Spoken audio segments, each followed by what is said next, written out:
നമസ്കാരം. ഈ ഒരു ആക്സിഡന്റ് നടന്നിരിക്കുന്നത് പെരുമ്പാവൂരിലാണ്. കീഴില്ലം ഷാപ്പുംപടിയില്. വളരെ ദുഃഖകരമായ വാർത്ത എന്താണെന്ന് വെച്ചാൽ, അപകടത്തിൽ പരിക്കേറ്റ് ചികിത്സയിലായിരുന്ന സ്കൂട്ടറിൽ സഞ്ചരിച്ചിരുന്ന 21 വയസ്സുള്ള അശ്വിൻ ആന്റണി മരണപ്പെട്ടു എന്നുള്ളതാണ്. മൂവാറ്റുപുഴ നിർമ്മല കോളേജിലെ ബികോം വിദ്യാർത്ഥിയാണ് അശ്വിൻ. 4ഓളം വാഹനങ്ങൾ കൂട്ടിയിടിച്ചുണ്ടായ അപകടമാണിതെന്നാണ് റിപ്പോർട്ടുകളിൽ പറയുന്നത്.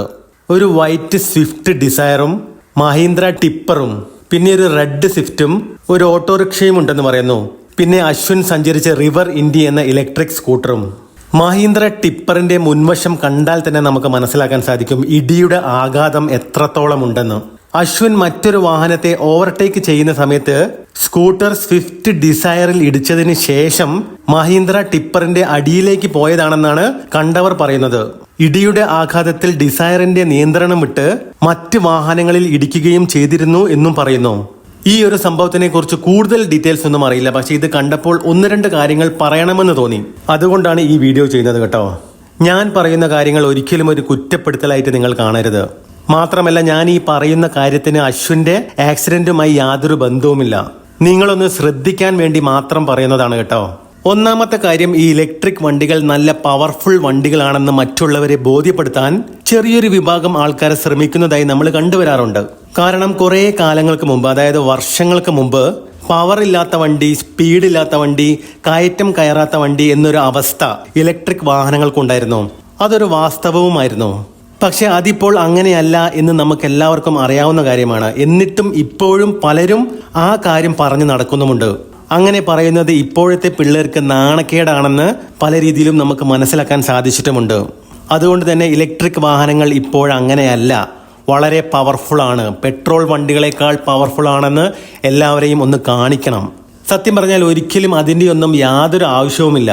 EV വളരെ പവർഫുൾ ആണെന്ന് ഇപ്പോൾ ചെറിയ കുട്ടികൾക്ക് വരെ അറിയാവുന്ന വസ്തുതയാണ്. അതുകൊണ്ട് തന്നെ ദയവ് ചെയ്ത് ഇനി ആരും അത്തരം കാര്യങ്ങൾ തെളിയിക്കാൻ ശ്രമിക്കരുത്. ഇനി രണ്ടാമത്തെ കാര്യം, അതായത് ആദ്യമായി നമ്മളൊരു ഇലക്ട്രിക് ഇരുചക്ര വാഹനം ഓടിക്കുമ്പോഴുള്ളൊരു പ്രശ്നത്തെക്കുറിച്ചാണ്.